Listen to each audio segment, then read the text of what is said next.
Chapter 12. Shipping and Handling. And the next thing I knew, the space ponies were on top of me. They captured me with their immobilizing ion ray, hoisted me up to their mysterious whirring spaceship, and strapped me to a table. I had to just lie there while they probed me with their— What? Cloudcover interrupted. By any chance are you making this up as you go along? Well, yeah, Watt said, but I really did get abducted by space ponies one time. It's just, instead of spiriting me away on their spaceship and performing horrific experiments, we just went out and got pizza and saw a movie. But come on! What kind of freaky science fiction story can I make out of that? Cloudcover had no response, so instead he changed the subject. Oh look, Watt, we're here. The sun was already ducking behind the horizon as the two stallions once again trotted up to the door of the Equestria Speedy Shipping Services. A note was tacked outside. Watt, Cloudcover, and Glow, please report to me immediately upon returning from your assignment. Dr. Candyfloss. Oh, that's peculiar, Cloudcover admitted. Let's check in with the boss and see what's going on. In a moment, both ponies were entering the office of Candyfloss, who was busy paging through some records. Hiya, Dr. C, Watt proclaimed. You wanted to see us? Hello, you two, Candyfloss said. I hate to keep you waiting, but since it's already getting late, but a severe matter of importance has come up, and I need you to aid Ditzy and Breeze with an emergency assignment. What sort of assignment? Cloudcover asked. Candyfloss described the situation at Hoof, and both Ditzy and Breeze were still working with Princess Luna. Cloudcover's expression filled with surprise, and Watt with sheer excitement. I need you two to report to Candyfloss immediately to help with this cause, Candyfloss finished. Any questions? One, actually. Has Glow already been dispatched on this mission? Candyfloss frowned deeply. Glow has not returned from what I expected to be a simple daily assignment, he mumbled. Cloudcover looked uncomfortable for a moment. Sir, he began hesitantly, would you even consider that perhaps Glow doesn't always have the company's best interest in mind? Candyfloss let a huge sigh. To rephrase your question, Cloudcover, you suspect Glow of attempting to impede Ditzy's and Breeze's mission. Am I correct? Well, Cloudcover stuttered. I mean, given the circumstances. Candyfloss nodded solemnly. I am aware of Glow's less than friendly attitude toward the rest of you, and particularly towards Ditzy Doo. But I've been cutting her some slack since she's such a wonderful shipper. I don't want to believe it, but it is quite possible that she's attempting to compromise the success of this assignment. In which case, I must urge the two of you to make haste in getting to Ditzy's and Breeze's side. Will do, sir, Watt said, and he and his companion turned to go. Suddenly, Candyfloss sat bolt upright in his chair, colored sparked, arced from his horns, and danced in the air. Boss? Asked Cloudcover questioningly. Are you okay? My arbitrary shipping senses are trying to tell me something, Candyfloss whispered. You know, the senses that tell me what to do and help a random sun pony find the mare and stallion they were looking for? The unicorn sat quietly for a few moments before speaking again. I need you two to do me a small favor. Just don't ask for the logic behind it. As always, I have no idea how this action will lead to some pony's successful relationship. Well, what is it? The Pegasus asked. Candyfloss paused before speaking. Cloudcover, are you familiar with Ditzy Doo's daughter, Dinky, right? Yeah. Take her with you to Canterlot. Cloudcover started. What? Please, Candyfloss insisted. Bewildered, Cloudcover nodded slowly and left, with Watt trailing behind. The latter called out, You're the boss, Candyfloss, as he vanished from the room. Sometimes I baffle even myself, Candyfloss whispered as he watched his employees leave, but I'm sure this will somehow lead to a positive result. It always does. The unicorn glanced down at the records he had been perusing. There was Glow's smug face, smiling up from the picture. A thought struck the stallion as he turned to glance at the shipping hotline telephone on his desk. I need to get to the bottom of this. It's time I make a few phone calls. The royal ballroom was decorated so lavishly. It was as if preparations were underway for the grand galloping gala. No average pony would suspect all this adornment was simply for a small party hosted by Princess Luna, with only 6 guests on the invitees list. Ditzy and Breeze hovered near the ceiling, securing another long, beautiful banner in place between 2 columns. For the umpteenth time, both ponies scanned the room for any signs of malicious unicorns they suspected was still lurking nearby. But there was no sign of Glow. She had vanished after her brief confrontation with Breeze, and hadn't reappeared yet. But the Pegasus was growing really wary. Princess Luna, on the other hand, was not aware that anything was wrong. She hummed loudly to herself as she examined the contents of the long tables, checking to assure all the food and ornaments she wished to provide were present and accounted for. Her Pegasus assistants floated down to join her as she stood back and admired her handiwork. "I do hope Twilight Sparkle and her friends enjoy the party." "Oh, that was bad," the princess said quietly. "It is imperative that I leave a good impression on all of them, since I am certain that at least few of them are uncertain of my presence." "Everything looks lovely, Princess," Jizzy said. "I'm sure they'll all have a great time." "They should be here any minute," Breeze reminded the princess. Luna realized the time and gasped, rushing to the door to wait to greet her guests. Ditzy and Breeze were given a final moment for a private discussion. "Still no sign of Glow, huh?" Breeze whispered. "Nah," said Ditzy. "Maybe she's going to leave us alone." "I wish I could believe that," Breeze said, "but it's more likely that she's hidden somewhere, waiting for the party to start." She could be right behind us, and we wouldn't know it," Ditzy realized. "Why does she have to be a unicorn? We can fly, but she can use all sorts of sneaky and unpredictable techniques against us." "Just relax for now and keep an eye out," Breeze said. "I think Want and Cloudcover will be here soon.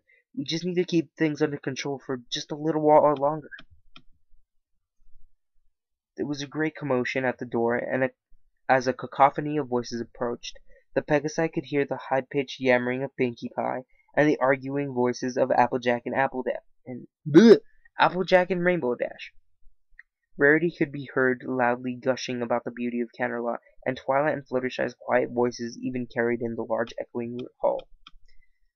"Come on, we have to go to the kitchen and get our disguises on again," Bree said, motioning toward the swinging double doors. Quickly, the 2 ponies disappeared through the door as Luna's guests entered the hall. "Welcome, Twilight Sparkle and her most esteemed companions," Luna said. "It has been far too long since all of us have come together for such a happy occasion such as this. To show my appreciation for all of you, and all the things you have done for me in the past, I have decided to throw you a splendid party. I do hope you enjoy it." Pinkie Pie gasped as she gazed past Luna and the lavishly decorated halls. This this is Pinkie Pie. This is an amazing party. Even I have to work pretty hard to set a party up like this one." I agree. I agree. It looks very nice," Fluttershy squeaked, equally amazed by the scene set before her, despite her lingering apprehension of the princess. "See, girls," said Twilight, turning to her friends, "I told you this would be just fine. Now let's just have some fun and enjoy Princess Luna's hospitality." "Yes," Luna agreed. Feel free to ask the staff members for aid if anything is not to your liking." The 6 ponies and the princess trotted into the hall and soon were celebrating merrily, eating and dancing and playing games with each other. From the kitchen, Ditzy and Breeze watched, scanning the room again and again for any sign of something amiss. Breeze glanced at the clock. It was 6 in the evening, 9 over here, and the party was scheduled to go until 9. "These are going to be the longest 3 hours of my life," the Red Pegasus thought to himself. "What, Cloudcover, where are you?" The Canterlot Express chugged along the mountainous track, bound for Equestria's capital city. Seated in one passenger car was a white Pegasus, a yellow Earth Pony, and a young purple-gray unicorn. "I've got to say, Dinky," Cloudcover said, "I didn't expect that you'd just come along with us on such a whim. I mean, You don't even know why we're bringing you, except that Candy Floss told us to. Dinky smiled. Well, it's not a school night anyways, and you aren't a stranger or anything. I'm sure Mom would be okay with it. In fact, we're going to the same place she is, aren't we? That's true, said Cloudcover thoughtfully. I guess I shouldn't have doubted that you'd want to come along. Your mom's always telling Breeze and I about how interested you are in our shipping business, and if Candy Floss sensed that you could help, I should have assumed that everything would work out. His shipping senses don't activate if there's going to be any resistance. They must have known you'd be willing to come along. Wad glanced at the window. Out the window. I just hope we get there in time. Cloudcover, you and I have to come. You and I could have been there by now if we didn't have to pick up this little squirt and take the train. Oh, well, excuse me for being an adult Pegasus. Oh, I'm a fail. Oh, well, excuse me for not being able to keep up with an adult Pegasus and the world's fastest Earth pony, Dinky said, a bit sassily. We got a badass over here. There was a brief pause, and both the filly and Watt chuckled. You're all right, kid, Watt said. I'm not afraid to put your opinions out there, just like your mom. Watt has a point, though, Cloudcover said. Dinky, all we know is that your presence will help some ponies somewhere with their relationship. I just hope we haven't ruined our chances of fulfilling the princess's request by honoring this one.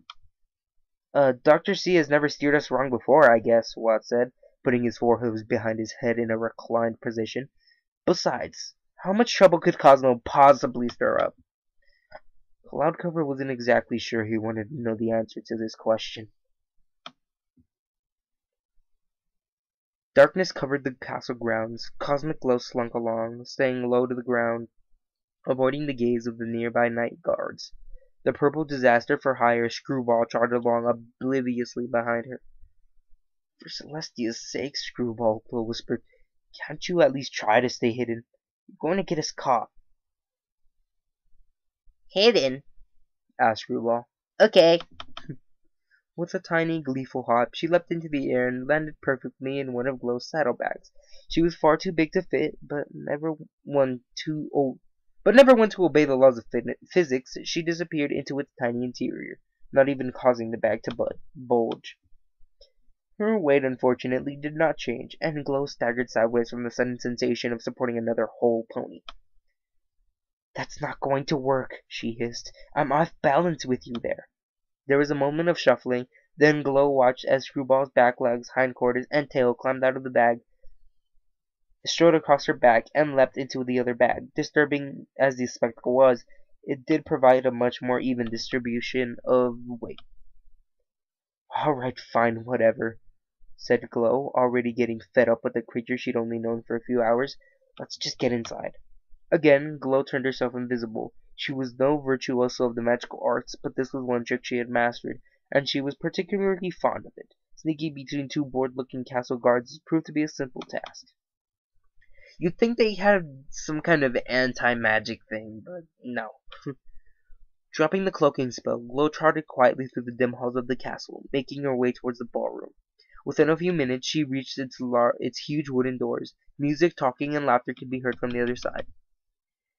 Ditzy and Breeze are going to be on the lookout for us, Glow whispered to her companion. We need a secret way in. Screwball did not respond. Glow turned to stare quizzically at her saddlebags. Both were still weighed down, so why wasn't Screwball responding? The unicorn lifted the flap on each bag and sighed. One bag was stuffed to the brim with spiral screws, and the other was packed with baseballs, but the pony had inhabited them before was nowhere to be found. Figures, Glow thought. I knew I couldn't trust Discord to give me decent help. Suddenly, one of the gleaming floor tiles began to burst from the floor. Screwball climbed out from the crawl space within it. Secret! She whispered excitedly, motioning wildly to the tiny passageway. Glow poked her head through the filthy space between the floor. It was small, but big enough for a pony to squeeze through. Plus, it led underneath the ballroom. Glow glanced at Screwball impressed. You aren't as useless as you look. The unicorn stepped down from the opening, motioning for Screwball to follow. Alright then, she whispered. Let's crash this party. Ready to cause a little chaos, Screwball? Screwball nodded eagerly. Good, Glow whispered, chuckling darkly. Very good. Rarity, if it's not too much of a bother, could you, get me some more punch? Of course, darling. Rarity sauntered over to the table, carrying both hers and Fluttershy's glasses in her magic's aura. She was completely unaware of the new arrivals, who were now crouched beneath a long table, hidden by the long dangling tablecloth. Okay, Screwball, Glow whispered. Do something. Anything. Screwball appeared to be concentrating intently, but it was hard to tell considering her eyes contained only swirls. She waited until Rarity had moved to a certain position, then suddenly jerked upward, slamming her head against the underside of the table. This caused the punch bolts directly above to fly up into a graceful arc and land upside down on Rarity's head, covering her pristine white coat with purple punch. Rarity's shrill cry immediately caught the attention of the other partygoers. They raced to her side and the unicorn shook violently, trying to throw the dark liquid from her coat. Rarity, what happened? Twilight asked. I have no idea, Rarity wailed. The punch! It just flew into the air. Now I'm all covered in it. Relax, said Rainbow Dash.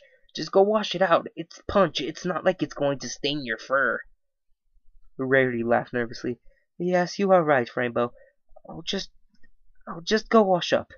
Rarity trotted to the restroom, and after a moment the other ponies began to return to their previous festive moods as the janitor arrived to mop up the punch. He dipped his mop into the puddle, then moved it to the bucket to rinse it. But strangely, when submerged, the mop remained purple. What do you make of that? The janitor said to Twilight, who was standing nearby. It's almost as if the punch has a kind of permanent color. Oh no. The scream that issued from the washroom a moment later was even shriller than the earlier one. All the ponies and the princesses rushed to aid Rarity, who doubtlessly was discovering that her coat was now a new permanent color. Glow turned to Screwball with an impressed expression. You enchanted the punch with permanent color? Brilliant! Screwball just grinned, and her paler beanie spun wildly. Standing in the kitchen door, Ditty and Breeze exchanged glances. You think that was Glow? Ditty asked. Might be. We better go investigate. As the two Pegasi approached the table, a flash erupted from beneath it. Some pony had teleported. Crud, said Breeze. It is Glow. Dang it. We're in Equestria wanting cloud cover. We need them before things get really out of hoof. Luna emerged from the washroom first, looking worried. She approached Ditzy and Breeze. Twilight and her friends are trying to comfort Rarity. Do you know what happened to the punch? Breeze sighed, realizing that it was time to come clean. He turned back to Luna and took a deep breath before speaking. Princess, I'm afraid some pony is trying to sabotage the party. The princess's expression remained unreadable. And you must take care of this saboteur. Oh god, I cannot read that. Saboteur. Before he or she ruins the evening, she said. The shippers did not expect such a straightforward response. We're trying. That is not good enough, Luna said levelly.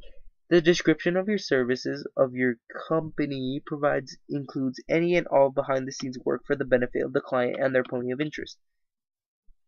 Yeah, and, Luna continued, this means that you are fully responsible for handling the situation, no matter how serious it may be. You will not allow the saboteur to ruin the party. If you have any hope of earning a reward, you must stop them. Crystal clear, Princess. Luna nodded curtly and proceeded to the table to wait for the others to return from the washroom. Ditty and Breeze breathed worried sighs, and there was still 2 hours to go. Could they have hope for this party from descending into complete chaos for that long?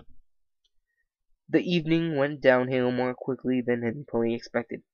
Glow, who was now crouched in the passageway beneath the floors again, was quite intrigued by Screwball's abilities. Sure, the unicorn could easily have used magic to dump the punch on some pony's head. She would not have been able to make it stain permanently like the creature of chaos had. Now Rarity was complaining that she would have to shave her coat and hide her in her boutique for weeks until it had regrown.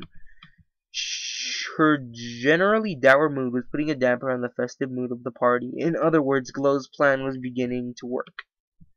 It was equally fun for Glow to watch Ditzy and Bree scamper about, trying desperately to find her without alerting the party guests of anything was wrong. They were failing, of course. Perhaps they'd do better if cloud cover and water ride. Glow decided to launch another prank before that happened.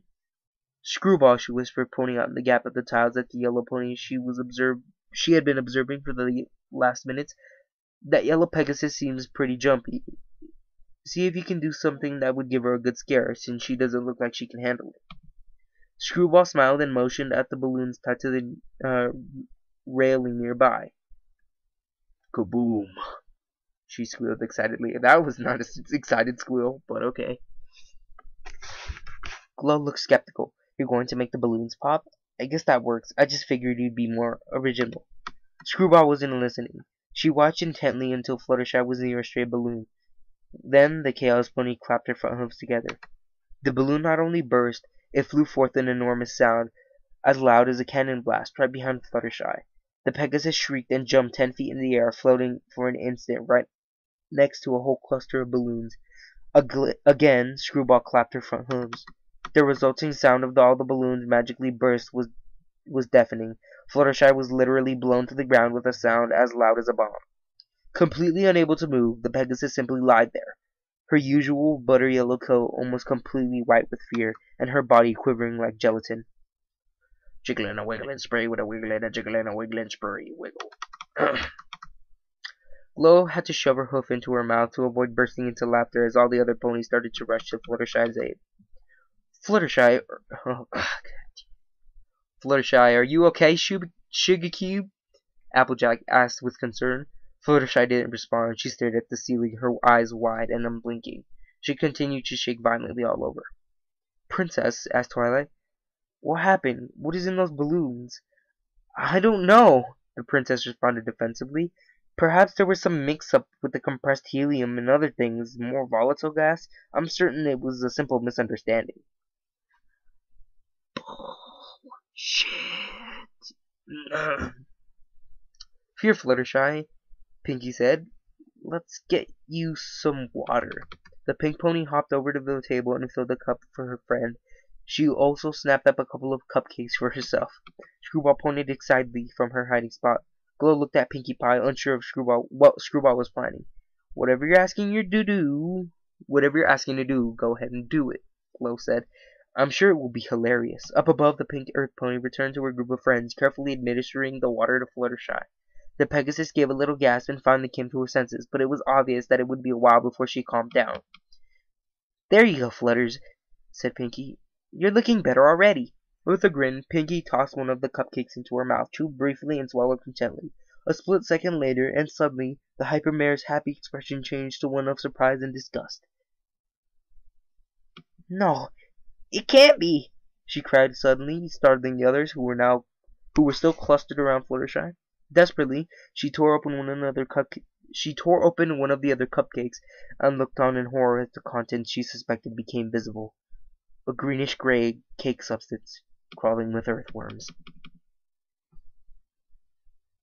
The baked bads! They have returned from beyond the grave! Pinkie wailed, falling dramatically over backwards. Already, the poor mare could feel her stomach cramping from what she had just consumed. Baked bats had a nasty track record for upsetting the stomach of any pony, save for Spike, who dared devour them.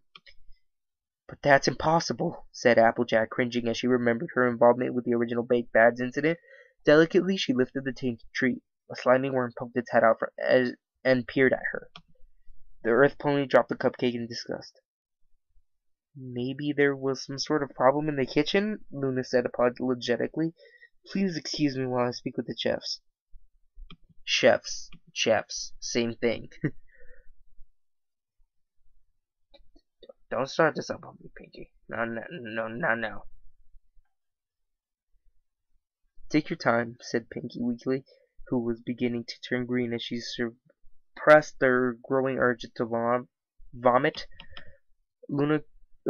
I'm just gonna stop the reading right now. I'm sorry, guys, but I just can't read right now.